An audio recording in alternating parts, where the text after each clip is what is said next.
Good morning AP set aspirants. సమయం దగ్గరకు వస్తుంది. ఈ యొక్క 7-8 రోజులు మొత్తం టోటల్ అన్నీ బంద్ చేయండి. మీరు డ్యూటీకి లీవ్ పెట్టినా మంచిదే, సంతోషం.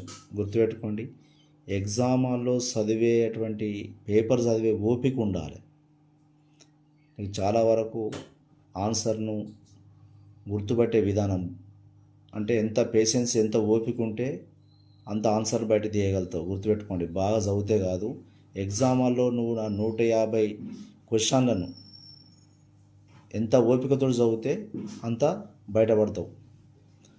Organic reaction mechanism and reactivity intermediates మీకు తెలుసు already. Homolytic fission, electrolytic fission, electrophiles, nucleophiles, free radicals,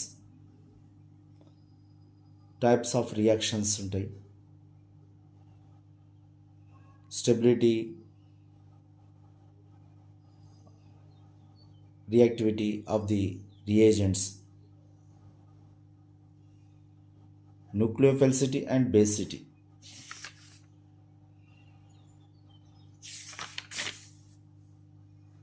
Electron displacement, polarization and polarizability. Polarizability అనేది ఒక temporary effect.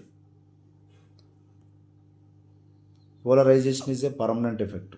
Inductive effect, mesomeric, hyperconjugation. ఏ నేముడ్ రియాక్షన్ చూసినా, ఏ రియేజెంట్ చూసినా దాంట్లో compulsory ఈ ఫ్యాక్టర్స్ కనబడుతూనే ఉంటాయి. ఎందుకంటే అది ఎట్లా, ఏ విధంగా స్టెబిలిటీని పెంచుకునే విధంగా రియాక్షన్ జరగాలి కదా. చూడండి,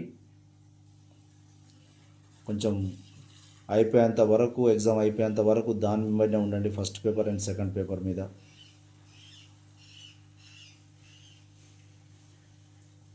క్వాలిఫైయింగ్ ఎగ్జామే కదా, నెగటివ్ మార్క్ లేదు మిత్రులారా.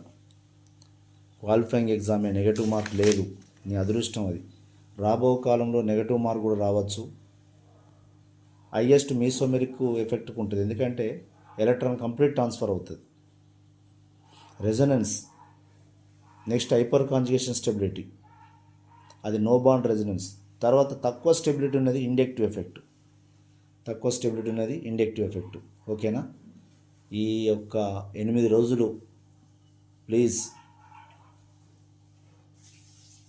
ఎటు వెళ్ళకుండా ప్రిపరేషన్లో ఉంటే మాత్రం సక్సెస్ అవుతారు. ఓకే, థ్యాంక్ యూ మిత్రులారా.